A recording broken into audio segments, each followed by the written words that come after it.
So as mentioned, I'm a PhD and law student at the University of Ottawa that's researching drug regulation and drug policy systems, mainly in the domain of cannabis, but really excited to kind of share some higher level remarks on harm reduction more broadly. And so I'm hoping in the next kind of 10 to 15 minutes to more so set the stage and attempt to bring together all the various topics that we'll be hearing about in the coming days and provide a more descriptive starting point for nuanced and critical discussions to follow.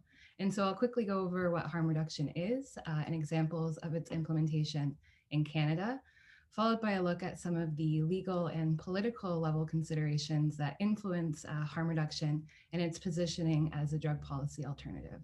And so I'll be focusing on harm reduction in the context of drugs, but also want to acknowledge that harm reduction really spans across different domains, not just drugs. We see kind of its uptake in contexts like sex and bike and automobile safety, medical assistance in dying, and social media use for kids, just as a few couple of examples. And so with harm reduction operating kind of across many domains, there's not really a universal definition or single way that you can characterize harm reduction. However, it does have this common thread of purpose in that it's a set of practical, pragmatic, evidence-based strategies and ideas aimed at reducing harms associated with substance use. And it does so through 5 main tenements of collaboration, respect, compassion, empowerment, and acceptance. And so the goal of harm reduction really depends on the individual and where they're at on that continuum of risk and what choices they want to make or not make related to drug use. It really enables an individualized approach to drug policy and is informed by people and driven by people with lived experience. And so you can see kind of all of the different ranges of examples of harm reduction that are currently operating in Canada. And many of these we'll hear about in more detail over the coming days. But I just wanted to demonstrate, again, that range of approaches that harm reduction can take and what it can look like operating on the ground. And so things like lower risk alcohol drinking guidelines, smoking alternatives, safe drug use information, education that's real and evidence-based, PrEP therapy for HIV prevention, and cannabis legalization, which created access to a safe and regulated supply of cannabis. And so these examples range, and they help in kind of demonstrating the use of harm reduction across different domains and the overarching focus that it has on minimizing negative consequences, accepting that drug use will happen, and providing individuals with choice on and knowledge on safe drug use. And it also provides a consistent approach to substance use and drug policy, and that the end goal isn't abstinence or entrenched in a more moral view of drug use. It's just about reducing harms in a practical and non-judgment way. And so we see the formal inclusion and recognition of harm reduction as a pillar in the Canadian drugs and substances strategy, where it was reintroduced in 2016 after the Harper administration removed it. And so it operates alongside these other 3 pillars of treatment, prevention, and enforcement. And these 4 pillars together really create the federal public health approach to drug and substance strategy at the federal level. And so in the view of other international jurisdictions, Canada is really viewed as a leader in harm reduction based on this formal recognition that it has in our federal framework, as well as the number and varieties of programs and examples of harm reduction that's available across Canada for a range of different substances. And so this is a statement pulled from the harm reduction international report saying Canada is among the most progressive countries in the world with regards to the implementation of harm reduction services, though there remain significant issues in accessibility and service provision for access to these services. And so I wanted to use kind of the rest of my time to look at some examples of the legal and political context that harm reduction is operating within in Canada and kind of hone in on some areas where operation is kind of hamstringed by these contexts. And so This is a graph that was actually included in the task force on cannabis legalization and regulation, and it just demonstrates the relationship between social and health harms on the left and the drug policy approach that a government can kind of make along the bottom. And you can see that there is a relationship between the legal treatment of a drug and its associated harms. And so with an ultra prohibition model, kind of on that left-hand side, it creates an unregulated criminal market, which entrenches these social and health harms. And then kind of on the other side of that U-shaped curve, you have an unregulated legal market, which is also undesirable, given the focus historically from industry on maximizing profits at the expense of health and social harms.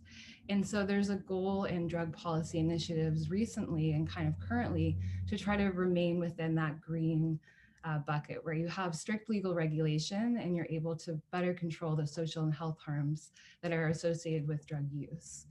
And the legal classification of a drug really has an impact on the viability of harm reduction as a strategy to drug policy. And so I'll just go over two examples of this legal treatment of different drugs.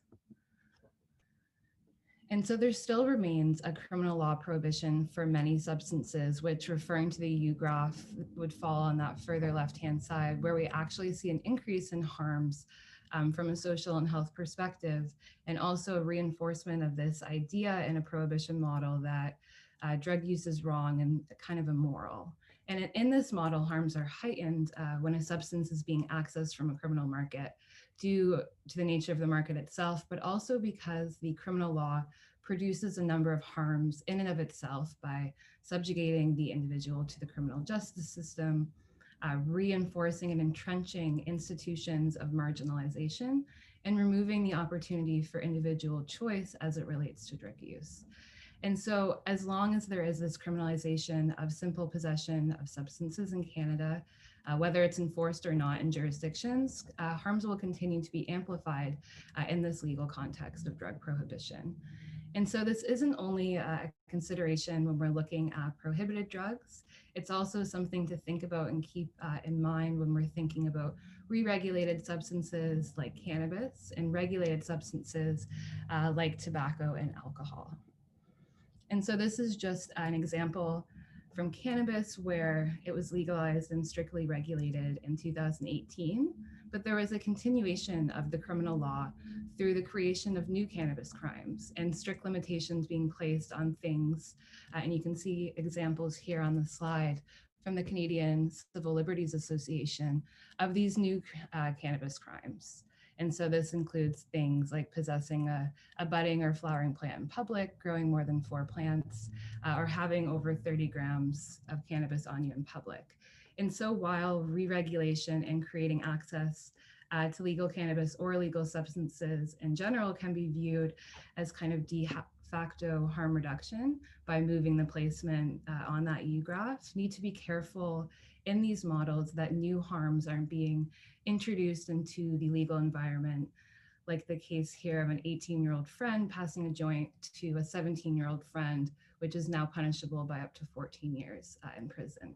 And so the legal classification of a drug impacts harm reduction as an approach to drug policy, really by signaling what the law deems as appropriate use and the harms that is associated with that in the legal context. And so kind of taking a step aside from the legal context and limitations that the law can have on harm reduction, looking at the ownership of who's responsible for providing harm reduction services in Canada is also important to consider. So both the federal government and the provincial government share jurisdiction under our Constitution for health in Canada. And this includes harm reduction. And so while the federal government has included harm reduction formally in their 4-pillar strategy that kind of we saw earlier, the decision by provinces and territories to implement harm reduction services or not in their jurisdiction is really up to them, which has led to a variance in access to these health services across Canada. And in some instances, we're seeing tension between what the federal government will allow and support versus the strategy and allowances taken by the provinces. And so this map just kind of shows that lack of access, or the range of access, sorry, to harm reduction across the country, and a lack of access in more of the rural and remote communities, which is something to think about critically in terms of accessibility to healthcare services. And so in kind of this vein of looking at the range of harm reduction access across provinces, there's also a range of political level acceptance to harm reduction at the provincial level as a viable drug strategy.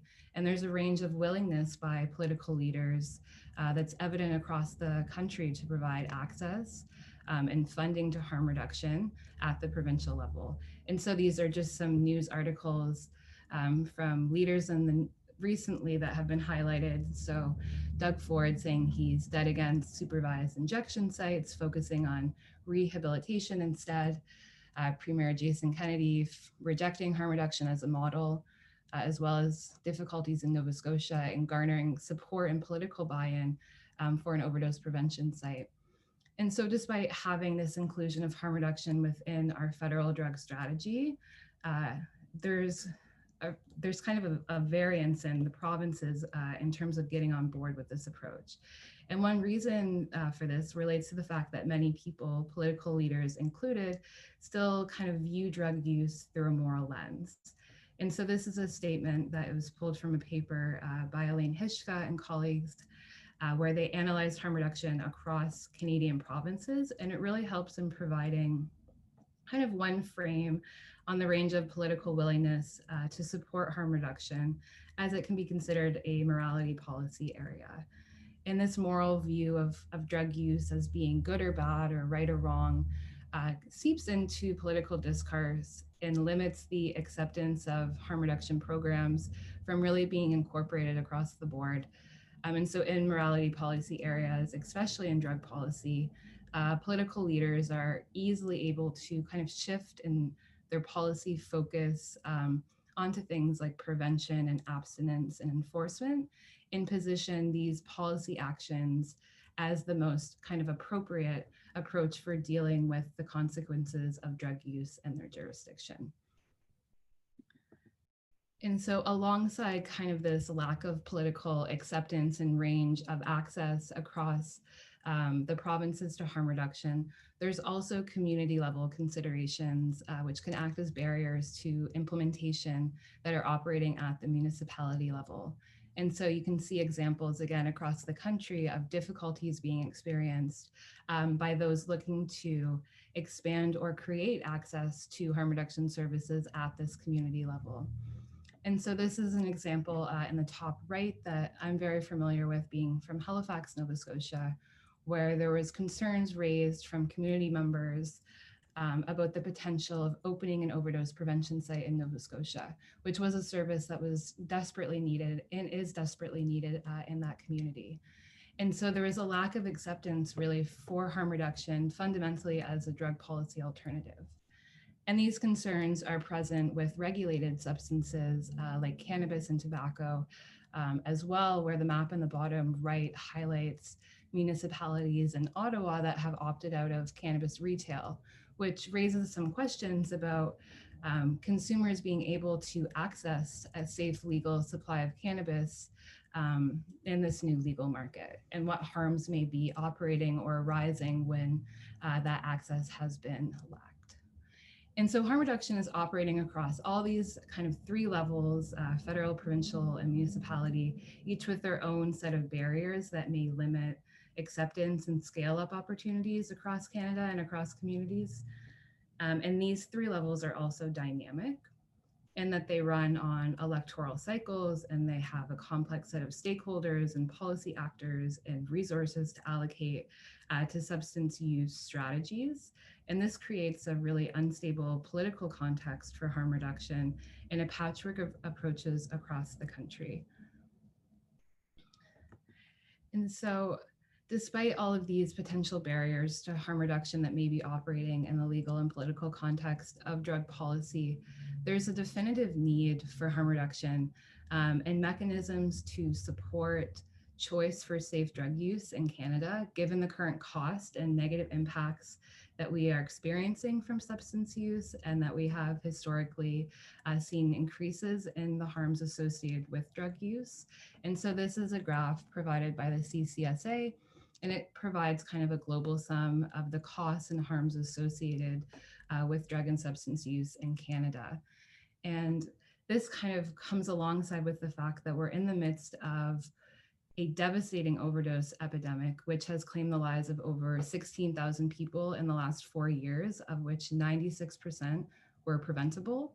And this has only been heightened by the current pandemic and this ongoing lack of kind of social supports like affordable housing and wraparound care. And this runs in tandem with high rates of substance use by Canadians across domains. So 78% of Canadians have reported drinking in the last year, with 20% aged 12 and older reported risky drinking. There's a 15% prevalence rate of smoking in the country. We have one of the highest rates of cannabis consumption in the world. There's an increasingly potent illicit drug supply, as well as increasing rates of use for cocaine, like MDMA, methamphetamines, and prescription drug use. And so Canadians like drugs, we use drugs, and will continue to use drugs, despite whatever legal or political barriers there are or may be. And harm reduction is really needed as a drug policy approach, and that it acknowledges drug use, accepts it, and looks to minimize the risky outcomes or harmful outcomes that may arise. And so we're seeing in Canada, I would like to think, a changing narrative on drug use, and this kind of maps onto international jurisdictions as well, and this desire for an alternate framing for drug policy that's evidence-based and accepts that people are going to use drugs. And it refrains from attaching this moral view of drug consumption that has its roots in a racialized war on drugs and a paternalistic kind of history of government policies. And so in this evolving narrative, harm reduction does provide an entryway to real education information, not the just say no rhetoric that doesn't really provide any information on how to safely use a substance.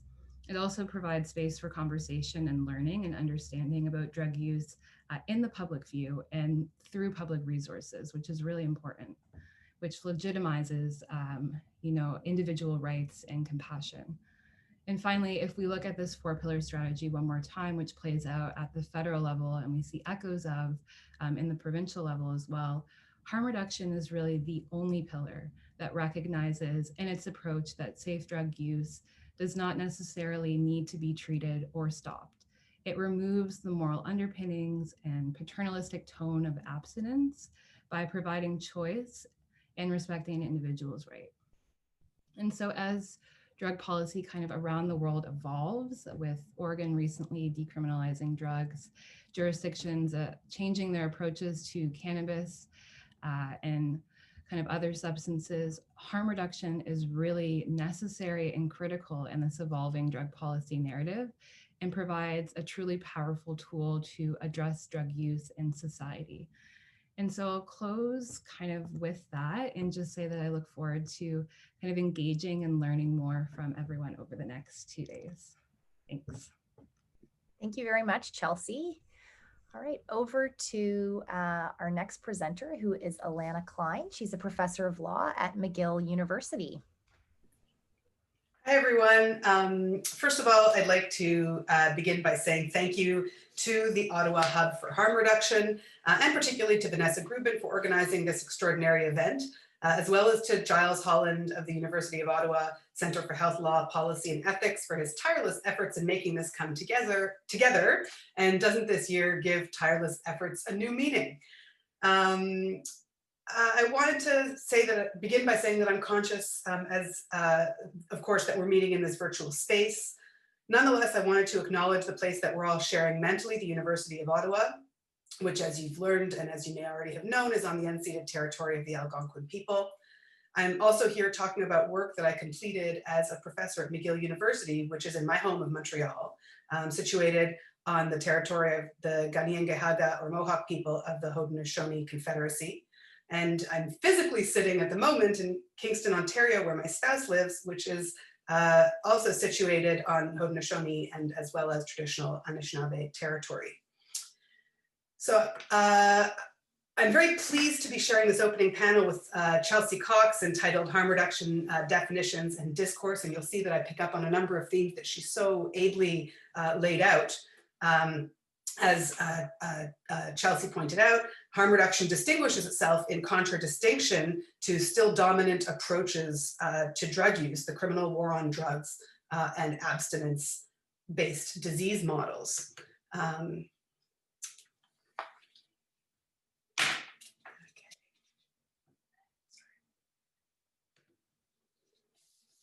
Slides in order. Okay, thanks for your patience.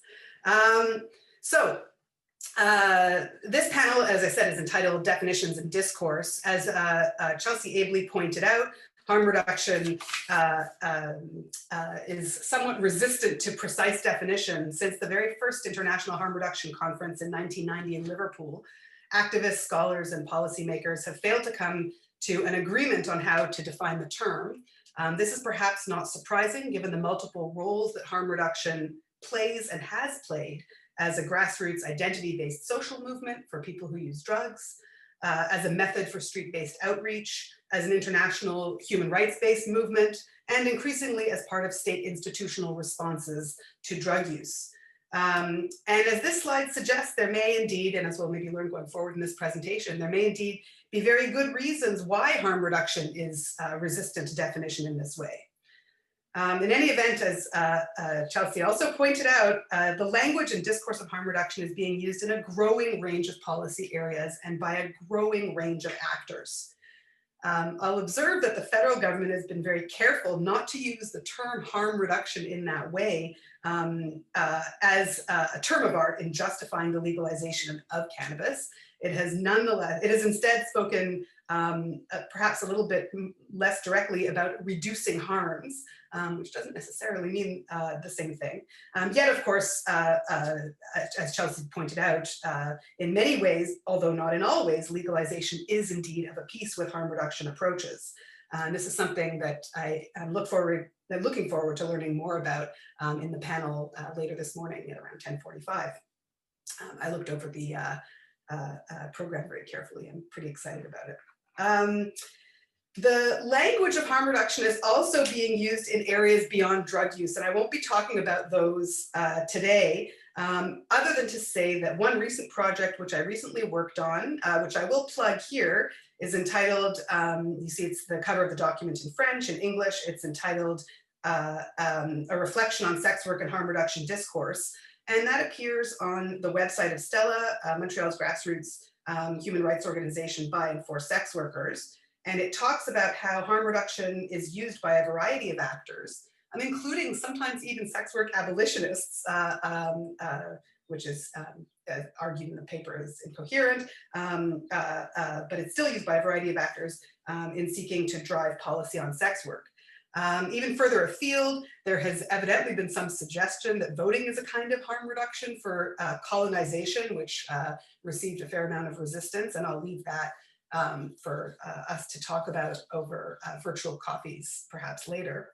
Some of the work that I have done explores how harm reduction is used, harm reduction, is used more often and by a greater range of actors and in a greater range of new areas. Tensions emerge around how its defining elements are conceived of and understood. So in this talk, I want to focus on one of those elements in particular, and that is the notion that harm reduction is evidence-based. And I'd like to argue that in order for harm reduction to hold together as a distinct approach to public policy, its various definitional elements need to be understood in relation to one another and not in isolation from one another, as often happens. And so the implication of this is I make an argument that harm reduction ought not to be understood apart from its animating spirit of anti-subordination. So this may or may not be necessary for a crowd like this one. I notice from my brief scan of the attendees list that there's many people who are quite expert. But I thought we would explore these definitional elements. Perhaps the simplest description of what harm reduction might look something like this. It's a philosophy, policy, approach, or set of practices, as Chelsea pointed out, that seeks to reduce negative impacts associated with drug use, where of course harm reduction originated, without requiring that consumption be reduced. And yet harm reduction means so much more than that.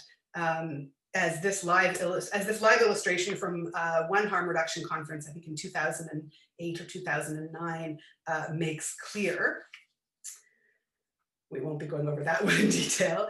Harm reduction, thankfully for us, is nothing if not meme friendly. And so I thought I'd give you some examples of that sort of reflect the distinguishing features or elements of harm reduction. And these include the following.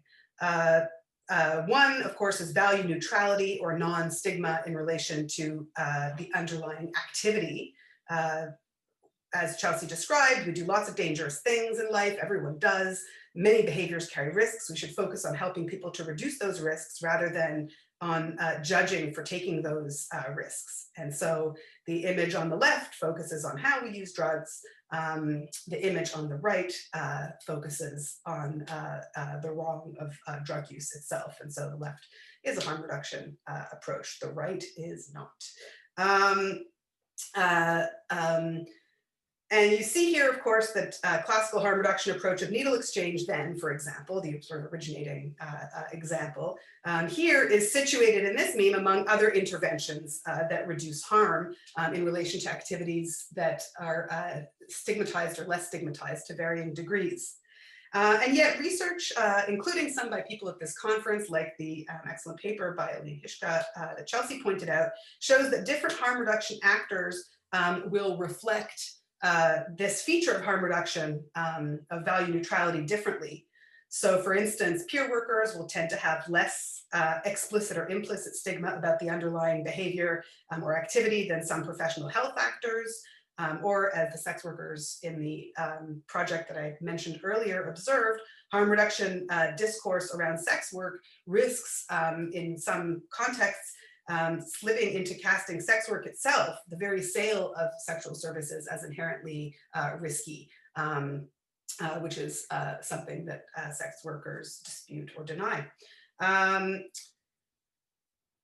reduction also seeks to eliminate harm or adverse consequences, whatever the source. And of course, harms can be caused by drugs themselves, but also and are often caused by criminalization, abstinence-oriented treatment, or abstinence-oriented treatment, for instance. Yet, once again, some actors, including more commonly professionalized state-based ones, have tended to be more likely to focus on the substance itself rather than on the harms that might come from law enforcement, as is reflected in Mom Stop the Harm, which you see on the right of your screen, or for instance, the harms that may come through lack of housing. Harm reduction also elevates evidence and rationality. It's known for elevating evidence and rationality over dogmatism and belief. So you can contrast the reefer madness and malnourished cannabis smoking teen from on the left and bottom of your screen with the frank discussions of how to take care while using nitrous oxide, for instance, on the right hand of your screen. And relatedly, of course, harm reduction is distinguished by its pragmatism.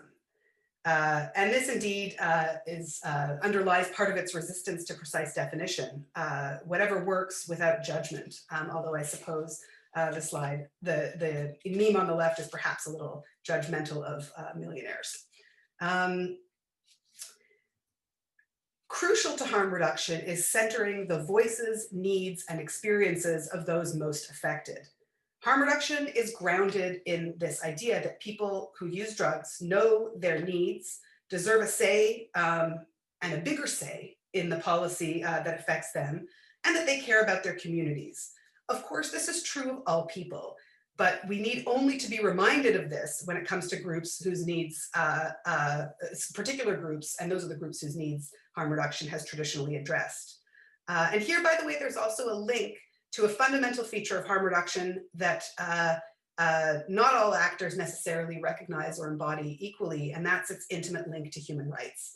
And this is something I'm going to talk about in the second half of my presentation. The centering of those most affected is also linked to this next key distinguishing feature of harm reduction, and that's its rejection, its fundamental rejection of punitive and authoritarian approaches. Support, don't punish. For the rest of my time, I want to talk about one set of these that forms the subject of a recent paper, and that is the notion that harm reduction is evidence-based. As I mentioned, one of the primary ways harm reduction distinguishes itself from prevailing approaches, that is criminalization and abstinence-oriented treatment, is that it's realistic. Harm reduction works. And indeed, harm reduction interventions like needle and syringe programs and safe injection sites safe consumption sites, excuse me, have been subjected to an enormous amount of scientific research. For this reason, the Insight case, for instance, was described as a victory of evidence-based science over ideology. And indeed, the large volume of evidence in that case showed that Insight, over its 8-year history, by the time the case was heard, was proved through hundreds of studies, no exaggeration, to have saved the lives of people who used it and offered numerous benefits to the broader community. And you can see here the grassroots efforts in support of Insight saying, trust the evidence, Insight saves lives. Yet the notion that harm reduction is evidence-based or grounded in actual reality means different things to different actors. And my paper essentially argues that what qualifies as an evidence-based for pragmatic action has varied, often depending on how the other key features and normative commitments of harm reduction that I've just talked about are appreciated. So what this paper does is it analyzes 3 types of actor which have sought which have played a role in pushing for harm reduction policy and shaping its meaning in its implementation. And so I looked at 3 types of actors that are commonly identified in the literature. The first is more or less professionalized public health actors. The second is by and for actors. And the third are international human rights actors. Oh, sorry, I moved on too quickly. We'll start with the public health actors. These actors are known to take a social view of disease. That is, they take public health actors by nature, take a critical view of purely biomedical models of harm and understand that harm is, of course, produced through cultural and psychosocial factors. They also are particularly new public health actors or contemporary public health actors will tend to conceive of the actor as an agent engaging with those physical, cultural, and environmental forces rather than as a passive recipient of services. And this is in harmony with the principles of harm reduction. Yet, even though these actors take this social view of disease, they tend to reflect the concept of harm reduction as evidence-based in ways that are closely associated with the concept of evidence-based policy, which is itself an outgrowth of evidence-based medicine. And evidence-based medicine is the idea that patient care should be based on current best evidence. That, of course, is a flexible enough concept in principle, but in practice, what it's tended to mean is that evidence that falls closer to the top of this thing, which you may recognize as the evidence-based medicine pyramid, will be privileged.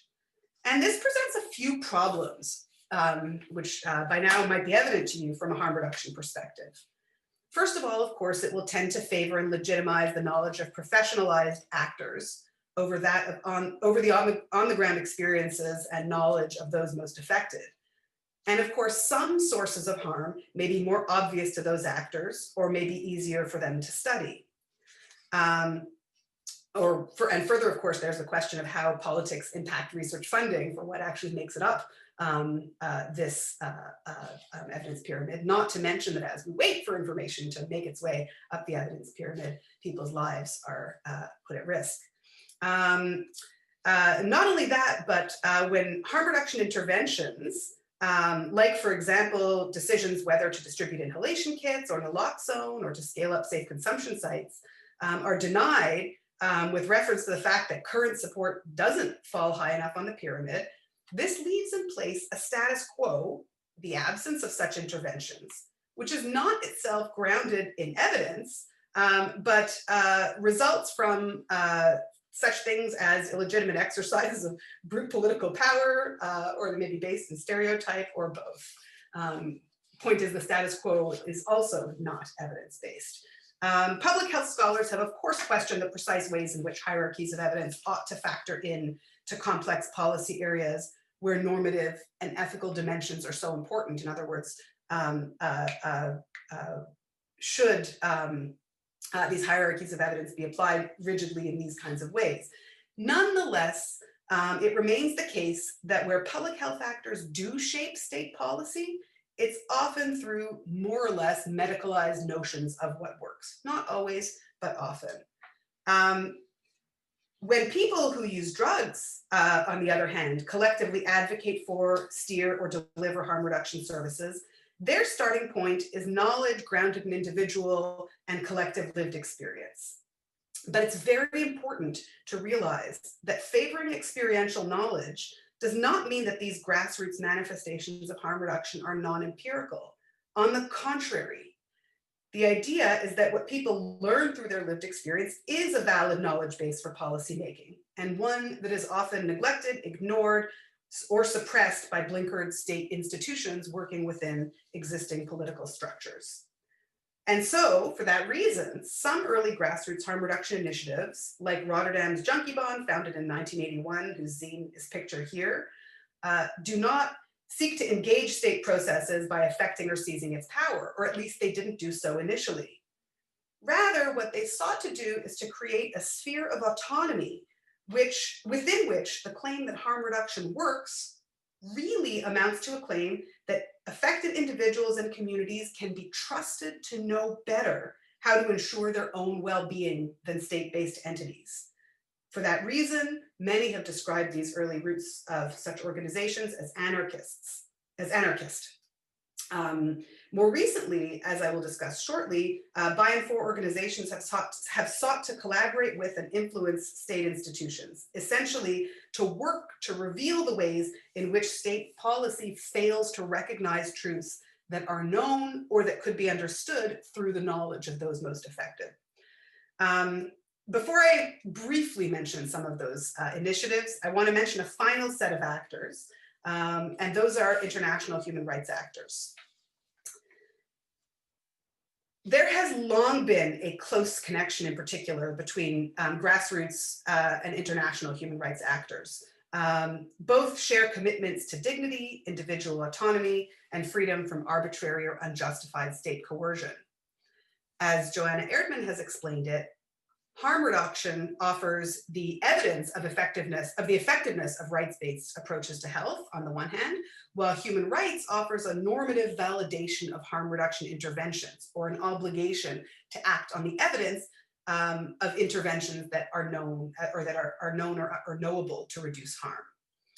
And human rights obviously require governments to refrain from interfering, especially in discriminatory ways, with health-seeking behavior. Or from actively endangering lives. But there's also been an increasing emphasis on the right of people who use drugs to participate in policy formation. Various human rights instruments recognize the right of everyone to participate in policymaking, and we see this, particularly those who are from marginalized or vulnerable groups. We see this in the Universal Declaration of Human Rights, the Convention on the Rights of Persons with Disabilities, and of course, in the right to health in Article 12 of the International Covenant on Economic, Social, and Cultural Rights. And so I wanted to conclude with a brief story about how local organizations in Canada have pushed for government action by engaging the right of people who use drugs to engage in policy formation through the generation of evidence. Later in this conference, you're going to be hearing from people who played a key role in some of the grassroots efforts to drive scale up of harm reduction services in Canada. You'll be hearing more about securing safe consumption sites in Canada going forward. I will leave them to share their wisdom with you, but I wanted to conclude by pointing to a moment in the summer of 2017, when something very important happened, certainly from the perspective of evidence generation and harm reduction policy. Summer 2017 was at a particular phase of this ongoing, deadly, and tragic toxic drug crisis in Canada, which by that point in 2017, excuse me, had led to more than 7,000 overdose deaths since the government had started counting only a year before, in 2016. The Supreme Court of Canada decision in the Insight case was 6 years earlier, and it had acted to support broadly the proposition that it was unconstitutional for government to deny access to life-saving treatment. The government had created a framework to facilitate the expansion of safe consumption sites, and yet by this point, only 2 such sites existed in Canada. So people who use drugs and their allies decided to create 2 pop-up sites in Ottawa and Toronto, one at Moss Park and the other in Raphael Brunet Park, which some of you may recognize, many of you may recognize. These sites were there to save the lives of fellow community members, but they were also a way to lead the government by example towards scale up of services. Indeed, since that time, the number of supervised consumption sites in Canada has varied, but at its height expanded to over 40. And what I argue is that the pop-up sites modeled the role of people who use drugs as generators and stewards of evidence to form essential human rights-based policy in 2 ways. First, the strategy of the OPS was to generate and publish statistics about the site's value and effectiveness. And of course, no overdoses were recorded at those sites or any other government sanctioned sites for that matter. Second, they modeled practices of community care, standards of community care, as community members themselves set the terms on which they would receive services, asserting their right to generate and benefit from health policy that actually responds to their needs.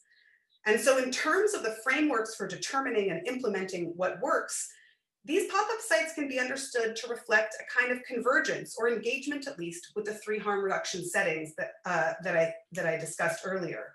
First, they reflect some elements of grassroots anarchist harm reduction, since they prioritize, trust, and act independently without seeking permission on the knowledge of the community, a knowledge that had been excluded and devalued by state practice. But second, either by self-publishing their effectiveness data or by inviting scientific peer study, they make claims against the government based in empirical truth. These tents save lives. That is a fact. And finally, these initiatives reflect elements of international human rights understandings of the relationship between evidence and state obligation. These tents are saving lives that you, government, had an obligation to save. And you have that obligation because these tents save lives, because we know that they work. Both of these overdose prevention sites, as well as a variety of allies in the virtual room today, made it clear that these were not illegal, but grounded in legal rights related to the life and security of the people who used those sites. At the same time, these sites also reflected their operators seizing their own right to generate data and push the state into compliance with its own human rights obligations. And so the point that I've made here is really a relatively simple one, and I'll stop here, that the notion of harm reduction as evidence-based practice actually cannot and should not be understood in isolation from the obligation to center the voices, needs, and perspectives of those most affected. In that way, the idea that harm reduction works is more than just garden variety pragmatism or utilitarianism, as some people have claimed. Rather, it's only when its elements are appreciated in relation to each other that it's clear that it's about anti-subordination. Harm reduction is about anti-subordination and a path toward more inclusive justice in health policy formation. So knowing I'm over time, I will stop here. Thank you very much.